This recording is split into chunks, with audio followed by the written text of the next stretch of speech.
كاغا كرمتوني والله كوي بلي وها خراب. وضعي باش نية خير. وزعم تواونيه ما نعمت. لكي والياتوا والله لو روس بيني راه. اوه هذه والسينما مو بقرا.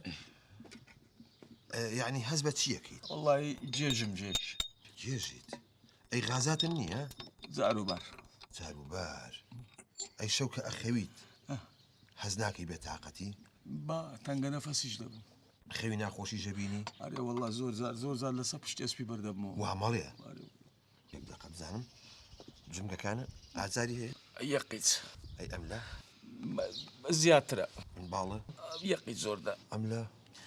يعني يقيت. يك دقة. صدقني ما نعمت. يك دقة بقول ما فحصتك من توري بيشو خونا وخوم.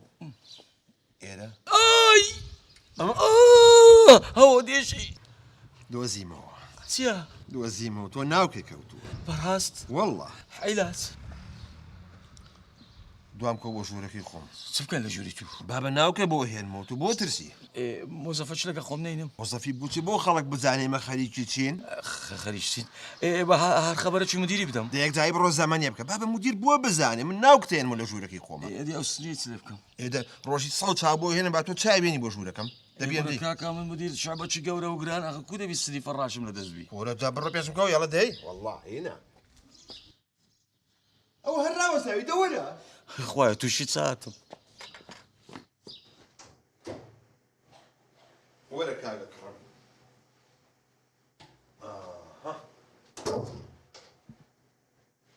رحمة النبي علاج سكم يكسر راكشة. يكسر راكشة. بس نيوه. آخر سلام بسيني والراكشة أمره أمسيني اللي هو كل شيء ده اللي داينية. ده إن جاي يكسر راكشة. آخر دزانم بس يعني تصادب موا. بالضمان جرانتي من بابي لجورن بيه وتميو الطب الشعبي يعني طبي محلبي هي على محلي. اي باور كم الاسمين السيحة ونقواريت صانبوي موا. إبراز أنا كم تقول أخوته حبوا أخوي العلاج الطبيعي يعني علاجي شروستي هي سروشتي.